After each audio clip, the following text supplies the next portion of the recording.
পরের দিন যখন গ্রামের লোকেরা রাহুলকে খুঁজতে আসে তখন রাহুলকে দেখতে পায়। আর কি অবস্থা দেখতে পায় জানো? রাহুলের কপালে একটা সিঁদুরের স্পর্শ, আর রাহুলের হাত পা পুরো ঠান্ডা, কিন্তু বেঁচে আছে। কি হলো এমন সেই রাতে যে রাহুলের এরকম অবস্থা হলো? আদৌ কি সত্যিকারের ভূত হয়, নাকি রাহুলটা খামখেয়ালি ছিল?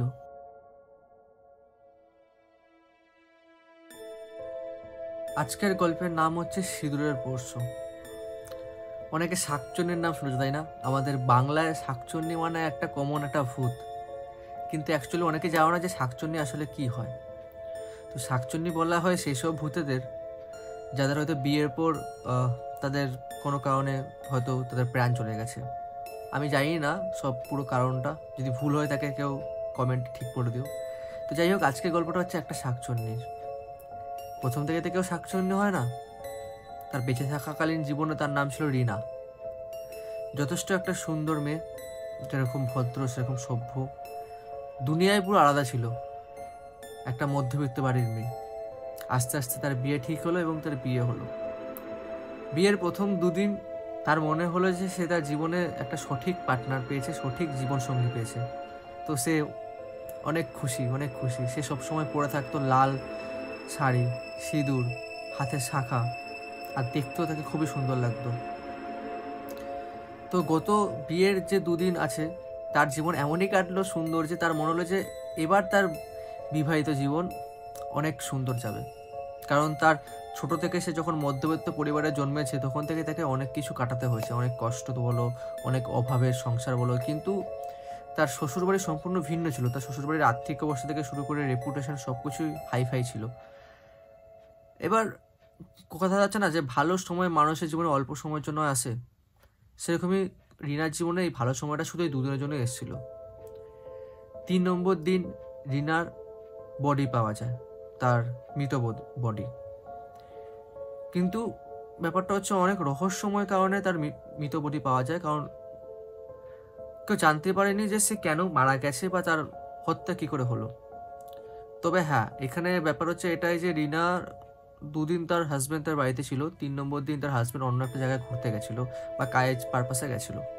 কিন্তু 3 নম্বর দিনে কি এমন হলো যে রিনার ডেড বডি পাওয়া গেল এবং রহস্যময়ভাবে রিনার মৃত্যু হলো, সেটা রহস্য এখনো।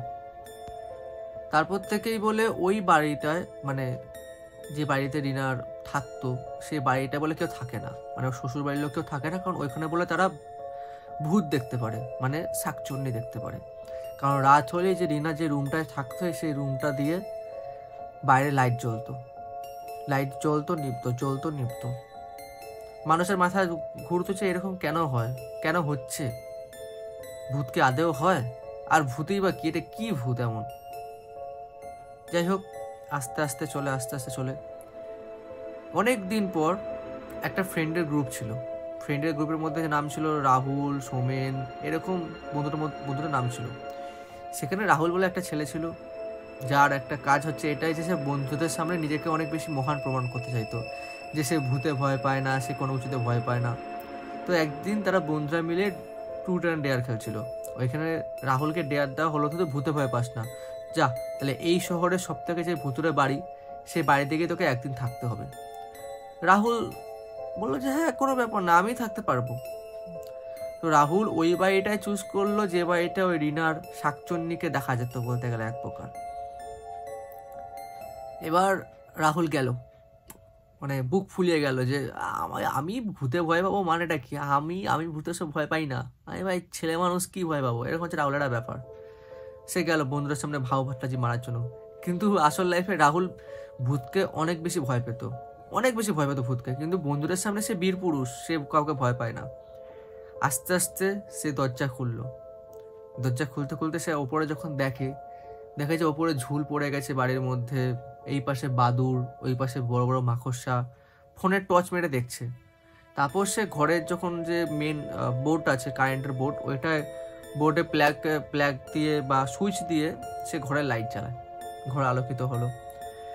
পাড়ার লোকরা একটু অবাক হলো, কারণ অনেকদিন ওই বাড়িতে তারা কোনো লোক যেতে দেখেনি, যেটা দেখলো। আর তারপর কি আবার ভূতের বাড়ি বলে কথা। রাহুল প্রথম 1 ঘন্টা গেম খেলে কাটালো, ও জানে যে এই রাতটা কোনোভাবে পার করলেই ওর বন্ধুরা ওকে অনেক আরো ভাও দেবে, আরো সম্মান দেবে, যে রাহুল আমাদের ভূতে ভয় পায় না, এরকম একটা ব্যাপার। তারপর এরকম ভাবে গেম খেলার পর রাহুল একটু ঘুম চোখ একটা ঘুম দিল। তো যখন ও ঘুম দিচ্ছে তখন না ওর স্বপ্নের মধ্যে একটা আবছা নারী ভেসে আসছে। সে নারীটা লাল শাড়ি পরা, দেখতে সুন্দর, কপালে হচ্ছে লাল টিপ, হাতে শাখা।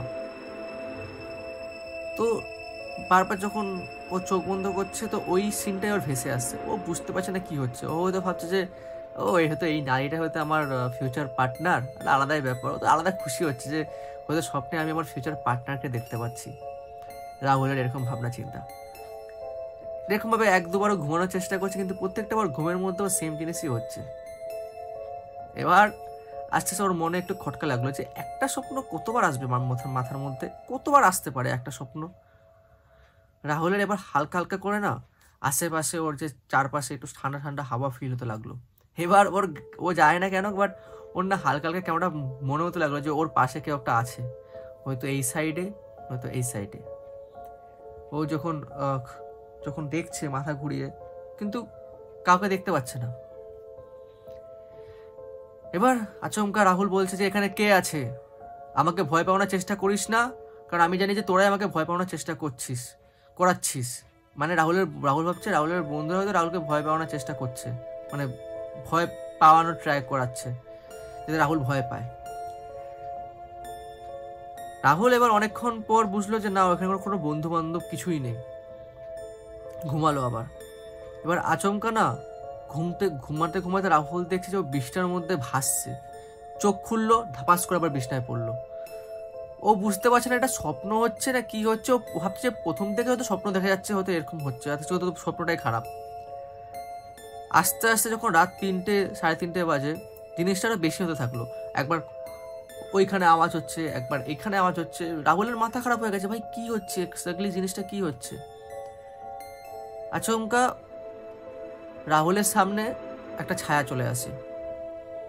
ছায়াটা কালো রঙের না, লাল রঙের ছায়া। আর লাল রঙের ছায়া বলে যে তুমি কেন আমাকে ছেড়ে চলে গেছিলে।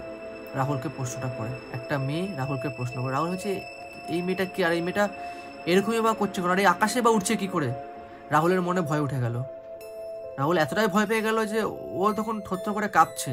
ও বলছে যে তুমি কে, আর আমি কিছু করিনি। মেয়েটা তাও ওকে ছাড়ছে না। মেয়েটা ওকে খালি একটাই কথা বলছে, তুমি আমাকে কেন ছেড়ে চলে গেলে। কারণ মেয়েটা ভাবছিল, মানে ওই শাকচুন্নি ভাবছিল যে রাহুলই হয়তো ওর বর। তো মেয়েটা একই প্রশ্ন, কেন ছেড়ে চলে গেলে। আর প্রশ্ন করতে করতে মেয়েটা কান্না করছে যে কেন, আমি কি ভুল করেছিলাম, আমি কি কোনো ভুল করেছিলাম যে আমাকে ছেড়েতে হলো। রাহুল কিছুই বুঝছে না। রাহুল পালানোর চেষ্টা করছে, আবার পালাতে পারছে না। এরকম করে এই সিনটা এখানেই শেষ হলো। পরের দিন সকাল হলো। সকাল হয়ে রাহুলকে পাওয়া গেল। কিভাবে জানো? না, রাহুল মরে যায়নি, রাহুল বেঁচেই ছিল। কিন্তু রাহুলের কপালে লাল রঙের একটা সিঁদুরের একটা দাগ ছিল। রাহুল পরবর্তীকালে ওই বাড়ির আশেপাশে তো দূরের কথা, শহরে আর থাকেনি। তো মেয়েটি কেন মারা গেল সেটা রহস্য এখনো একই, যে সে কেন মারা গেল, কি হয়েছিল সেই দিন, কি হয়েছিল। কেমন লাগলো তোমাদের এই গল্প? যদি গল্প ভালো লাগে তোমরা আমাদের এই চ্যানেলের সাথে যুক্ত হতে পারো। তোমরা যদি ইউটিউবে আমার ভিডিও দেখো এই ভিডিওটা, তাহলে তোমরা সাবস্ক্রাইব করতে পারো। আর তোমরা যদি ফেসবুক থেকে এই ভিডিওটা দেখো তাহলে আমাকে ফলো করতে পারো। দেখা হবে পরের ভুতুরে গল্পতে। জানি না কেমন লাগলো, তোমাদের মতামত অবশ্যই কমেন্টে জানিও।